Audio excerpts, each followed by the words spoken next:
Hi, hello there. My name is Madeline. I'm so excited that you're here. If you clicked on this video, you are probably wanting some sort of change in your life, whether that be in relationship, in your life, career-wise, or even just within your own. I can genuinely say if you're at a point right now where you don't want to have the same year as before, I highly suggest that you grab a notebook, cup of tea, whatever it is, get cozy, get comfy, because we're going to be here a while. So I really wanted to find like a cozier environment and a cozier setting. I spent a lot of time with what I wanted to talk about in today's video because I really wanted to get down to what would I want to hear in the future? Like what would my past self want to hear in the future? And she would want to hear a lot. So let's actually dive into some of those things that I think would be really beneficial. And if you're currently in a place where you feel like in life you don't feel like you're where you want to be, where you need to be, or just you feel lost and confused, this video might help you, it might guide you. I hope that it provides you a little bit of clarity. I could tell today's really testing me because, kid you not, it's Monday. You know, something always goes south, but today it's just been a day. And I don't mean to say that in a negative way because one of my New Year's goals was to really focus on being more positive. And what I mean by that is having more of an optimistic mindset rather than being like, oh, why is this happening to me? And be like, you know what, this is happening for a reason and I'm just going to go with the flow. Yes.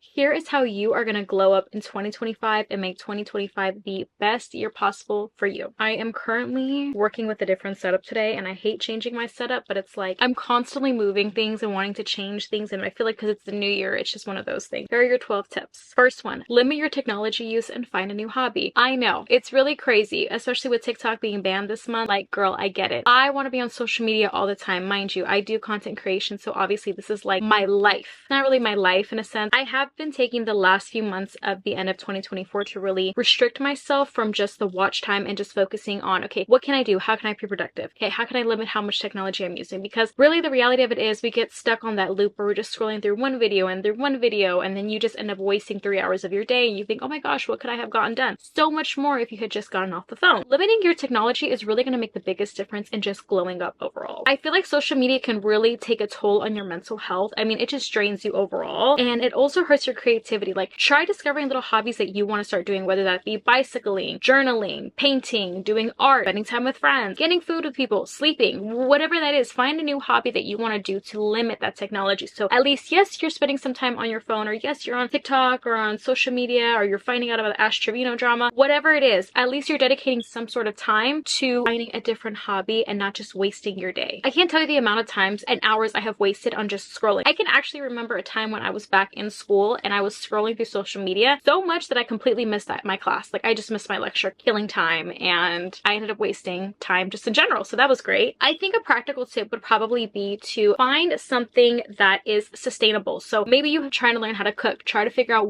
one meal that you want to learn how to cook, or find something that you want to cook every day. Maybe force yourself to start cooking at home. Maybe this is starting to walk more. Maybe you're walking at the track. Maybe you're, drinking more water. Maybe you're doing like little Pilates at home. Whatever that is, find a new hobby that's practical, sustainable, and limits your amount of technology. And I promise it's really going to help you just mentally for your mental health, so that way you're not spending and wasting time on just the screen. Number 2, I love this one. This is going to be rethink your circle. So these are just going to be your circle of friends. I don't know if you're like me. In high school, I feel like I was pretty popular. It's not to be like, oh, I was popular. No, but I was well known, and I think I had a lot of friends and acquaintances to the point where I never really had to worry about who I was going to hang out with. Like, I always knew I could just kind of hang with somebody. Like, if I came to school early or if I was at school late, like, I always had some friend that I could hang out with because I was a friend to all, foe to none. Kidding. When I'm saying rethink your friend circle, like, I literally can count the amount of friends that I have on one hand, and that's how small my circle has gotten. And honestly, I'm so happy for that, because I think for the longest time I kept trying to keep people in my life that just weren't benefiting me. And it's not to say that they didn't hold a very important place in my life. At one point they did, but just in this chapter, in this life, in this year, I don't need you. This also goes with saying some friendships and some friends in our circle, they shape us, and it really takes a toll on us as far as the environment that you place yourself in. If you hang around people that talk bad, run names through the mud on the daily, they're benefiting from the friendship more than you are. They're only good to talk when you listen to them, and it's never the other way around. I would cut that friendship off, because truly and most honestly, those are the kinds of friendships that you want to have at this point in age and time. With everything going on in the world, it should definitely be reciprocated on, hey, I'm going through something, and you reciprocate that back, and vice versa. I think there's just too many friendships, and it's becoming more common where it's like, hey, I need to rant to you about this. Okay, cool. And then when you have something going on, it's like, do not disturb, don't call me, ignore, which sucks. Most of the time that we spend with our friends, we are influenced with ideas. They either help us grow or they stump that growth. They change your mindset and your habits. Like, as I mentioned before, if you're hanging around somebody that talks poorly on other people or somebody that's always miserable, you know, that takes a toll on you. It's like, well, damn, I was having a good day and now you're kind of draining me. That sucks. Now, I'm not saying you can't be around somebody, just the good, the bad. I mean, only with somebody when they're on their highs. No, of course you have to be there when they're on their lows. If you see there's a habit with this individual that's always draining, like something's always going on, they always have something negative to say, they just never bring a positive vibe, cut them out. You should be spending time with people who uplift you, who want to spend time with you, who want to talk to you about random things, who want to answer the call, who want to respond, that know how to communicate. I can't say that I'm the best at communicating, but I'm working on it and working towards it, and that's what matters in the end. And my friends know this firsthand, and I understand it. We've reciprocated this on a daily basis. But I know when things get real in life, I can depend on them, and they're there for me. I call them, they're there. And those are the kind of friends that you want to surround yourself with, especially at this day and age. You should be able to feel like you can talk to your friends, not feel judged. That's what friends are for. We're meant to confide in each other and grow together. And one of the biggest things is it's okay to outgrow certain friendships, especially if there are certain friendships that no longer align. And this is something that I realized I had to let go of, because a few years back, I had lost one of my really good close friends from high school. And for the longest time, I just kept blaming myself for why we weren't talking. And I just realized, you know what? We outgrew each other. That's okay. I wish them nothing but the best. There's no hate, no shade, but it's okay. There's been a lot of people in my life and within my friendship that I've had to let go of. And yeah, it hurts. Friendship breakups suck. I'm not gonna lie.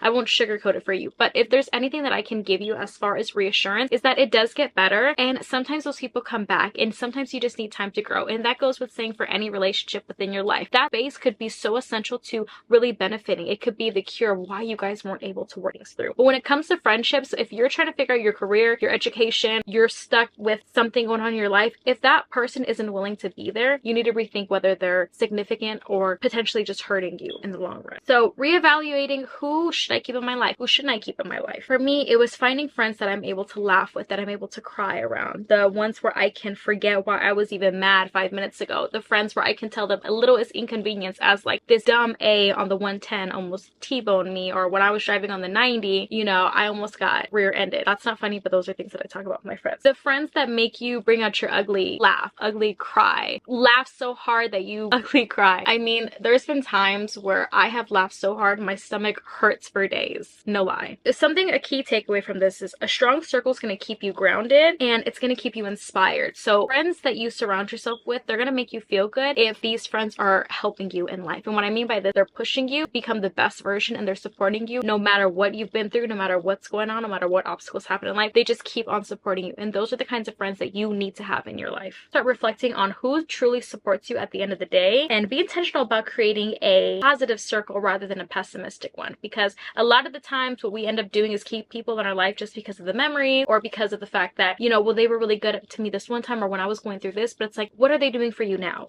Are they helping you? Do they talk to you? Do they reach out to you? Do they reciprocate that communication? No? Okay, well, there's your answer. Number 3, this is something that I'm definitely going to work on this year. This is prioritize yourself. If there's anything that you should be doing in life, it's prioritizing yourself. This could be with self-love, self-recognition, just anything. It really goes to say, and it speaks volume when you're able to look at yourself, recognize the things that you've gone through, recognize those obstacles, and be like, you know what? Hey, I've had my ups and downs, but I've made it. I'm here. I'm doing what needs to be done. And that's really what's going to matter at the end of the day. It doesn't matter how many times you fail. It doesn't matter if you didn't get the job. It doesn't matter if you're 27 going to college. None of that matters, because on whose timeline? None of that. And when I say prioritize yourself, also learn to start saying no. I mentioned this in another video last year. I did take it down, unfortunately, but learn how to say no. It's not a bad thing. Start learning how to advocate for yourself. It's not always a bad thing to say, oh, I don't want to do this, or no, I don't want to go there, or you know what? I don't have to say yes to this because I don't want to, period. I think another thing by that is stop putting everybody else first. Start prioritizing yourself. Self-prioritization.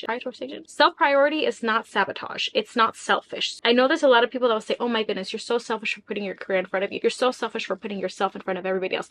With limitations, of course. Just because I'm starting to focus on my career and my education does not mean that I'm neglecting any acknowledgement towards you. It just means that I'm starting to focus, and I'm starting to have that drive that I've been needing to have for the past how many years. Prioritizing means setting boundaries. It means focusing on your well-being. The more that you worry about, oh, well, they're not gonna like this if I do this, or, you know, they wouldn't like this if I started doing this. Who cares? Who cares? This is your life. At the end of the day, the people that come in and out of your life, they're not gonna stay, whether they want to or not. It's not guaranteed. So at the end of the day, whether they like something that you do, does not matter. If If it doesn't affect you in a positive way, it doesn't matter. If they're gonna tell you, oh, you're old for going back to school, or oh, you haven't graduated yet, who cares? Or you're gonna try to go for that job, you're not gonna get it, who cares? You're doing what is best for your career, and if you're not doing that now, I don't know when you're going to do it. It's one of those now or never. You're going to fail. You have to take risks. In life, you have to be willing to take risks, no matter what the outcome is, good or bad. I feel like one of the reasons why I decided to do prioritizing with myself is because I tend to say yes to everything even when I really don't want to, and I tend to just take things from people. And I started to realize, you know what? That's not how I would really act. So I want to start acting the way that I really feel. And it's not to say that I'm going to be disrespectful. It's not disrespectful to say no. If you don't want to do something, nobody should be pinning you for it and say, oh, well, you know, you need to do this because of this. Oh, well, that's a shocker because you usually say yes. Okay, but right now in this moment, I don't want to do that. Or I don't want to go out with these people. No, I don't feel like doing that. Or just advocating for yourself, learning to say no, put yourself first, put your career first, whatever that looks like. Start making those changes right now and don't listen to anybody else's opinion but your own. And self-care isn't selfish. It's a foundation of a glow up. I mean, with saying no, sometimes it does seem like it's draining, but it's not. Schedule time for yourself. This can be just for self-care or catching up. Take that time for yourself, reflect, journal, do a skincare, sleep, feed yourself, get your favorite meal, watch your favorite movie, hang out with your favorite people. But prioritize that self-care for yourself and that self-time, because self-prioritization is going to be key in this year and key in your success. Number 4, I can't really say this because of the internet, but F it, just do it. Like Nike, just do it. Stop overthinking. The best way to go about it is just by trying. Nobody can pin you for failing. You tried. Get back up and do it again until you get it right. If there's something that you've been wanting to do, whether it be trying a new hairstyle, getting a new piercing, a new tattoo, getting that car, starting a project, just dive in, go all in. Don't let anybody else's perception or thought even make you hesitate on whatever it is that you want to do. Just do it. F it, just do it. You know, growth really comes from action. If you're not willing to do something and you're not willing to risk and make that jump,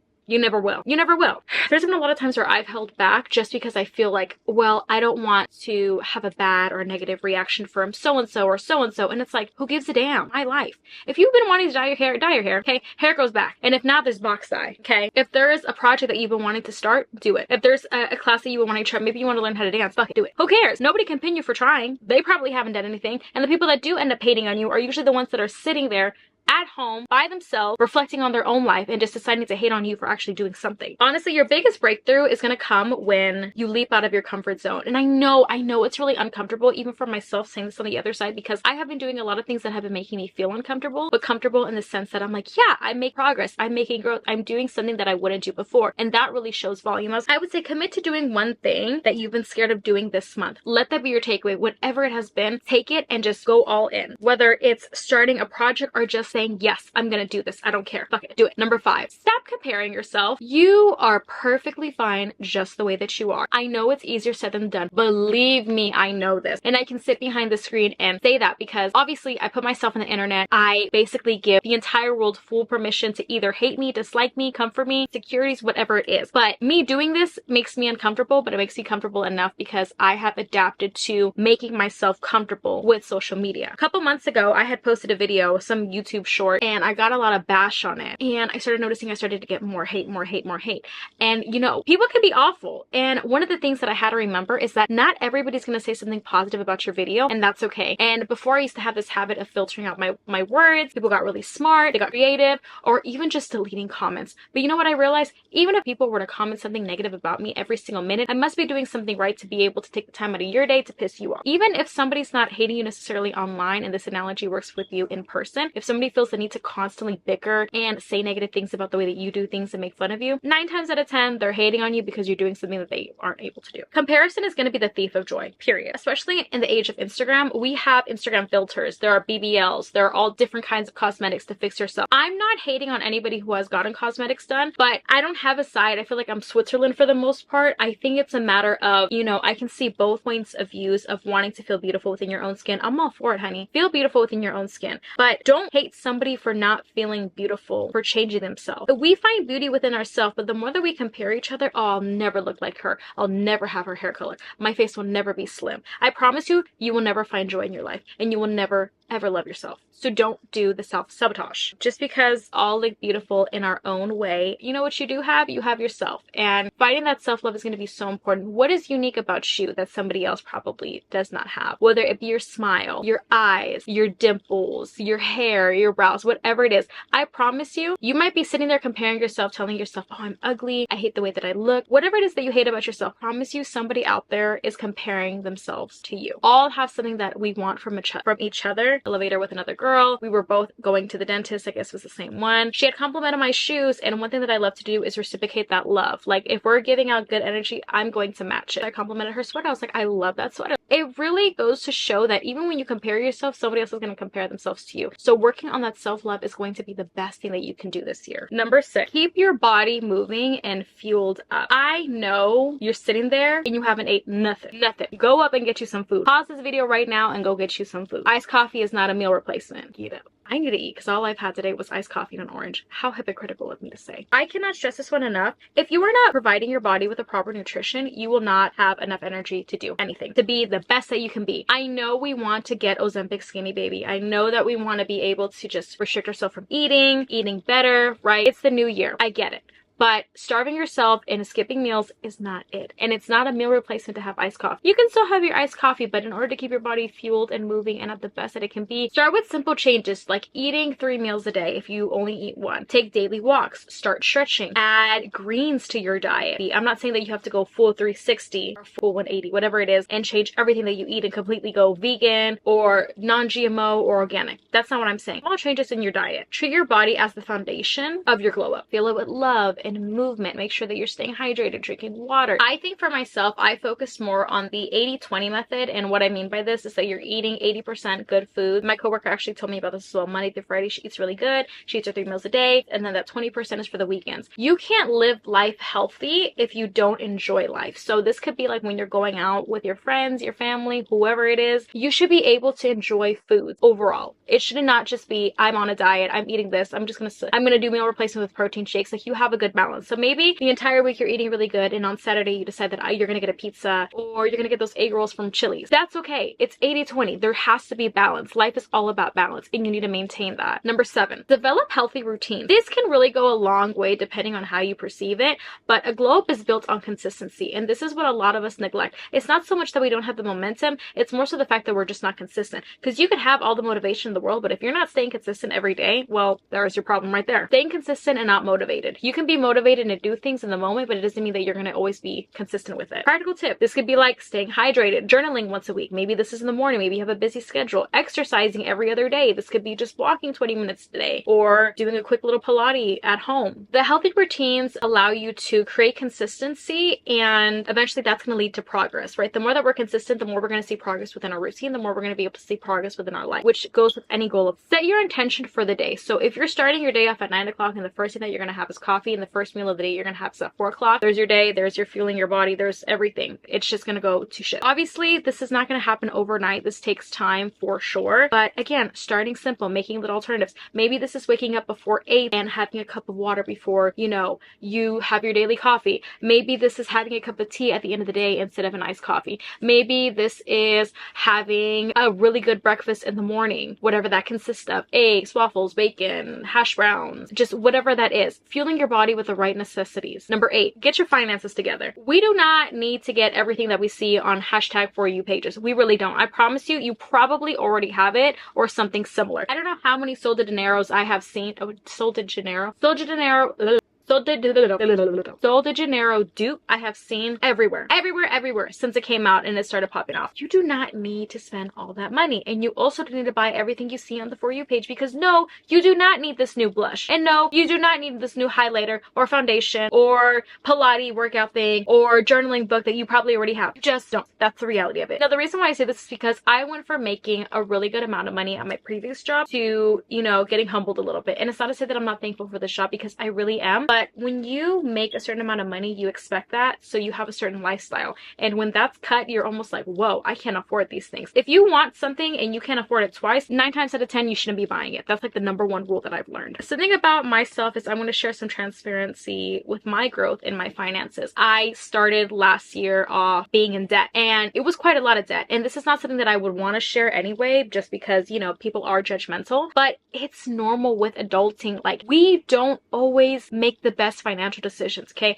Maybe you got $15 left in your bank account and you also need gas, but you're hungry. You think, $15, well, you know, maybe I really don't need gas. Maybe I can walk. Maybe I don't need to take the car. And you end up wasting those $15 on a meal. Priorities aren't set straight. I promise you. That's usually what it is. And I usually do the 20-30-50 method. There's like a 50-30-20. I learned about this in business. Percent of your check goes to your bills. 30% goes to your savings and 20% goes to yourself. I think that's how it is. Might be the other way around. Nevertheless, as long as you're maintaining your finances and your budgeting, it shouldn't be a problem. There should never be a time where you're sitting there and you're going, oh my goodness, I don't have enough money for this, or I don't know how I'm going to pay for this. I don't get paid for another couple weeks. Especially when you get paid bi-weekly, like, you really need to be able to budget, especially at this day and age. I think for myself, finances was probably one of the biggest challenges that I had just in general. I was struggling with it more as an adult because I was making my own money and I was like, well, I can buy this because I can afford it. I have the money in my bank account. Like, no girl, you don't need it. You can wait till next check or you can work towards it. One way that you can do this is create a budget and savings. Autopay is also really great. A lot of the times when you do autopay, they end up saving more money than you end up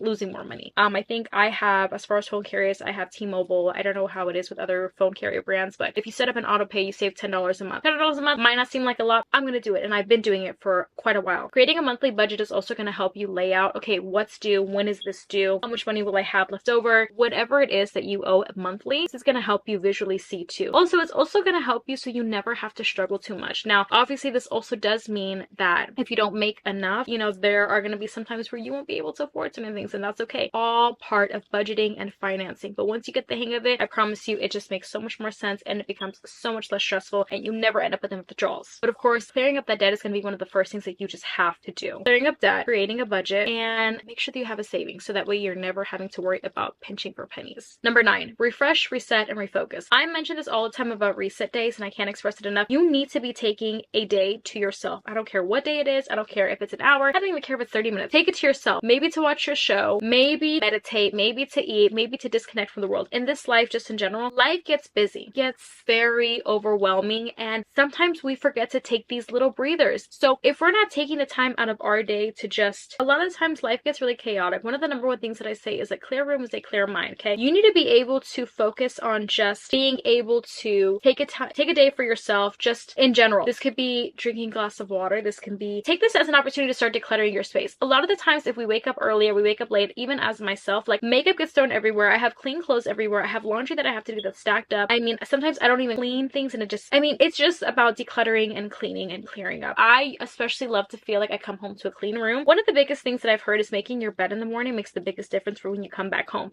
I have a really bad habit. I've always had a bad habit of making my bed, and I know that might seem silly, but it's just because I kind of look at it like, I'm gonna mess it up anyway later. But it's actually really important to have the mentality and the intention to clean and fix your bed, keeping your room as tidy as possible. When you have these reset days, take it to do laundry, to clean the bathroom, to do your chores, to clean your bed sheet, organize your desk, whatever that is. Take that as a time to just reset everything. Our life gets so crazy as it is with everything going on, and with everything that goes on in the world every day, it doesn't make it any easier. So make this a priority in just resetting, refreshing, and refocusing. As you're doing your laundry, do a face mask, feed yourself. Really take it so that way when you go into the next day, you have the best week possible, just not having to worry about anything else going on. It's like at the beginning of the month, we always say, okay, this is my reset. I'm going to do everything. Okay, take that same mindset, but do it weekly and make it a habit. Make it a force of habit, because it makes the biggest difference in just your weekly. It's just in your weeks and just within your mindset, I promise you. Number 10, build habits, not just goals. Now, I have to give credit to InstaLifts for this because I actually took it off of her video. I really love this because goals give a sense of direction and habits create results. So they work hand in hand in a way, but you're going to want to start small. If your goal is to read more, commit 10 minutes of the day in your busy schedule to read a book, whatever that is. Goals give you a direction, but Habits are the steps that get you there. Focus on building a system and not just looking for results. Maybe this is wanting to work out because you want bigger glutes. I don't know. I feel like that's like the number one thing that I see. You want bigger glutes. Okay. Obviously, working out for 2 hours on your glutes is not going to give you the results that you want. It is going to burn you out. It is going to make you tired. Yes, you will feel the pain, but you are going to feel so sore the next day. It is baby steps, whether that be donkey kicks or leg lifts, whatever that is, more squats. Start small and then work your way up. So maybe this is doing 10 squats a day rather than the 50 times 2 rep squats. Like, if you haven't worked out in a long time, there's just no reason why you should be doing that to yourself. You got to start small. And anyway, habits create lasting transformation. So whatever this may seem or whatever this looks like to you, it's going to make a difference in the long run, and you will get there. It might not happen overnight. It might not happen in a week, but you will eventually get there. So I want you to start thinking about, just in your mind, what habits are you trying to form in 2025? Is this reading every day? Is this journaling? And this is learning how to cook? Is this working out? Is this spending more time with friends and family? What does this look like for you in your life? What goals do you have placed? I feel like that's just going to be the most important thing possible. Just remember that it requires a level of commitment. Number 11, your mind, your attitude, and words have weights. They hold such great power. And I know it might seem silly to say this because you think, oh yeah, whatever. When we speak negatively, it comes back like a boomerang. I think I've mentioned this quite a few times in some of my videos. If you wake up saying I'm gonna have a shit day, I promise you, you're gonna have a shit day. Whatever you speak out is gonna come right back to you, and you need to be able to speak in a more positive manner. So let's say you're not having a great day. Okay, I actually was really frustrated a couple weeks ago because I was running late, or I was going to be late to school, and I just decided, like, I'm already late, like there's no point in going to school. There was just, everything was happening that day, and I was just in a pissy mood. There ended up being a school shooting at my school, and obviously, with this being said, I did feel like I was very lucky in that moment, because we tend to forget that sometimes, you know, the things that we say, actually things happen in our life for a reason. So take it as a positive thing. I'm not saying that was a positive thing, but it definitely ended up being something that protected me more than anything, rather than it hurting me. I sat there thinking to myself, like, oh, I'm gonna be late for this stupid class, like I should have left earlier, this is my fault, this is because of this is because of A, B, and C. Also, another thing is, when you're in a rush, don't be in a rush. I would rather be late than never arrive to my destination, and that really sticks into and it speaks volumes. So, you know, even when it comes to the mindsets of like growth mindset, replace I can't with I'm learning to. So in life, we make mistakes. This is something that I tell my students every day. The best part about making mistakes is that we know that we're going to be learning and growing from it. We know, okay, this didn't work out, so what's my next approach? That is going to be the next best thing. And I promise you, at the end of the day, it's going to make the biggest difference in your life. Now, this also goes with speaking to others. If you speak poorly on others' name, just know that not necessarily they're saying it back to you, but that it's going to come back to you in a negative manner. And what I mean by that is that we tend to see things as, okay, well, I'm going to say this about this person, I'm going to speak poorly about that person, but it's like, that also shows a level of there's no self-love in your own self, and there's things that you have to work through, because there should be no reason why you're going out of your way to speak poorly about somebody, period. Also, the way that you speak about yourself, it all ties in back to self-love. Please do not wake up in the morning and say I'm ugly, or start off by saying I'm an idiot, because those aren't the nicest things that you can say to yourself. Out of everybody in this world, you should be the one supporting yourself and cheering yourself on. Again, having an optimistic attitude and being positive. I'm not saying that you're gonna wake up chipper every day and it's like, oh, I have a flat on my car, it's a great day. My card bounced, it's a great day. Not what I'm saying. What I'm saying is live life with the intention, okay, these things happen in life. Okay, you know what? I got a flat tire. This is something that I couldn't prevent. This is inevitable. Well, I mean, in this moment, yes, I'm frustrated. Acknowledge your feelings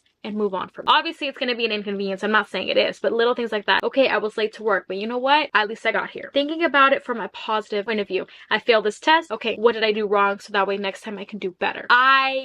I'm learning to. Change your mindset and your perspective on life, and I promise you it's going to make the biggest difference. Take 2025 as a training year to really push yourself in the best mindset. Take this week as a training week in general. Just changing the mindset, changing the way that you speak about things, okay? Last, I love this one because I think we can all say that we have fallen within several different trends since COVID. Even myself. Stop following trends. Be a trendsetter. And you know, when I say stop following trends, I mean trends fade, but authentically. Trends fade, but authenticity lasts. Focus on what makes you feel fulfilled and aligned with your life. You know, this could look like, you know, evaluating what trends resonate with your life, okay? Just even your values before hopping on the bandwagon. I don't know how many people I've seen post on TikTok and Instagram and YouTube and everywhere else, you need this new Pilates equipment, new viral Korean skincare product. I'm not gonna lie, I've fallen into it too. I've also done the same thing where I copy those things. You don't need it. You don't need to follow these trends in life. like, you know, how to lose weight in 20 days. Like, these are meant to grab us. It's a catch. It's a catfish. It's not actually going to work for us. It's just a stupid trend that is going to get us hooked from the moment that we watch it. Don't fall into these bandwagons because somebody posts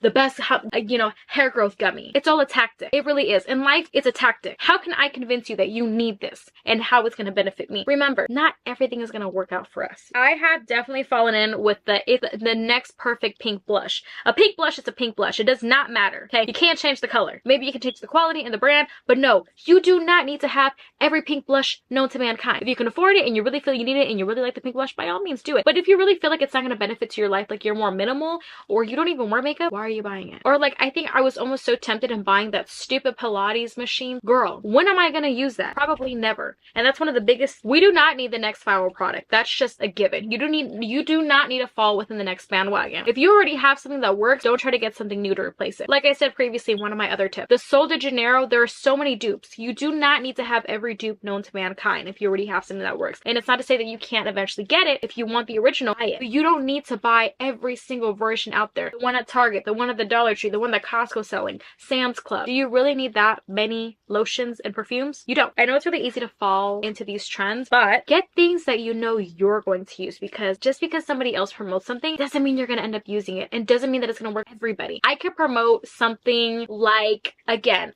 for example, the Pilates machine, because I'm going to bring it back up. Yes, I like to do my own little at-home Pilates, but it doesn't mean that I'm doing it every single day, so it would not benefit to a client like myself. I wouldn't be the right audience. And not only that, I don't need it.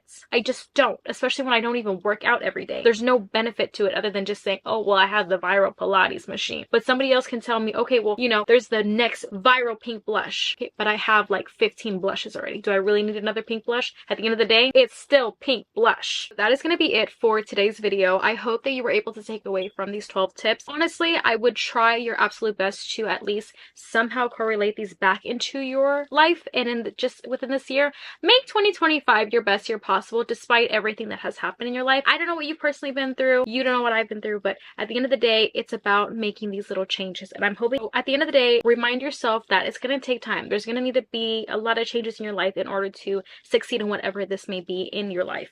Whether this be making changes within your friendships, your relationships, eating, daily habits, job, career. Maybe you're starting a career, maybe you're starting a project, whatever that looks like for you. Don't be afraid to make that change and just make that jump. These are going to be your 12 tips on how to glow up this 2025. I will be following these tips myself because I came up with it and I did the research. I didn't come up with all of them, but you know what? I took the time to make this, so I'm really going to resonate. I'm going to go ahead and leave a copy in the description down below. Other than that, Happy New Year. Thank you guys so much for subscribing and staying around. I cannot thank you guys enough. Truly and most honestly, you guys are a blessing. Mwah. If you guys haven't already, go ahead and check out my other socials at Madeline Rose Young, and I will see you guys very soon.